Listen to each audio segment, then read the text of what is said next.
qual é a questão fundamental que para mim me preocupa nos estatutos? Os estatutos dizem o seguinte, que nós precisamos de exercitar a democracia interna. Os estatutos estabelecem os critérios da democracia interna.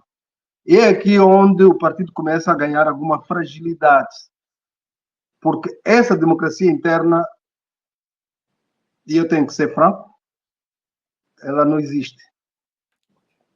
Essa democracia interna que os estatutos aludem, não existe. E não existe porque nós não temos coragem suficiente para abordar aqueles que têm que garantir o cumprimento dos estatutos. Mas agora, professor... Essa é uma das questões. Professor... A outra questão tem a ver com formação. Sim, sim. Professor, a propósito, porque nós tínhamos preparado mesmo esta pergunta, porque o que se nota cá de fora é que não existe democracia interna no partido MPLA. O porquê que os militantes, portanto, com longa carreira como a sua, não se desmarcam com aqueles que não permitem que haja democracia dentro do MPLA. Dentro do MPLA, o professor está lá, estava no comitê, ou está ainda no comitê central. O porquê que não se desmarcam e façam uma pressão interna no partido para que o partido se possa reencontrar e bater com a realidade, porque o MPLA tem estado a prejudicar o país. Professor.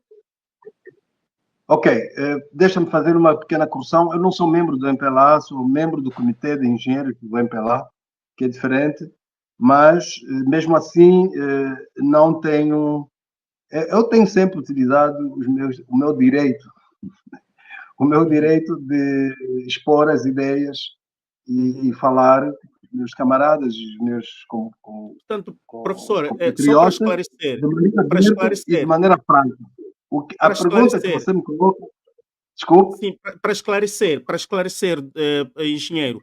O engenheiro não é do comitê central. Por que é que não existe democracia interna no MPLA?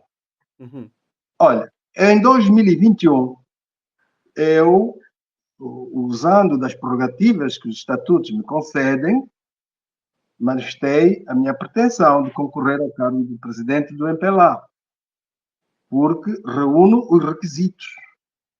Eu reúno os requisitos. Pelo menos aqueles que estão nos estatutos. E o que é que aconteceu?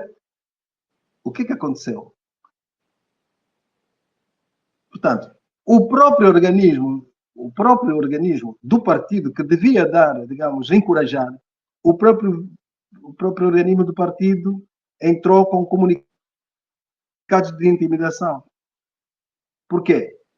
Eu preferia dizer falta de experiência, né? A inexperiência e talvez alguma falta de conhecimento dos estatutos, porque houve pronunciamentos que mostraram que mesmo até alguns dos meus camaradas, que são membros da superestrutura, não sabiam sequer quais eram os requisitos necessários para avançar com uma candidatura ao cargo de presidente do MPLA. Não sabiam e vieram a público. E mais tarde, depois de darem uma vista de olhos dos estatutos, quando se aperceberam que tinham cometido uma então tiraram as culpas para mim, dizendo que eu não reuni os requisitos. Isso não é verdade. Para não dizer que é mentira. Não é verdade. Eu, quando comecei a reunir as subscrições nas províncias, e eu sozinho consegui 5 províncias, e os outros meus delegados nas províncias já estavam a recolher as subscrições para darmos entrada do último documento que faltava, todos os primeiros secretários do partido receberam instruções para não permitirem a recolha dessas subscrições. Portanto, foram os organismos do partido que impediram.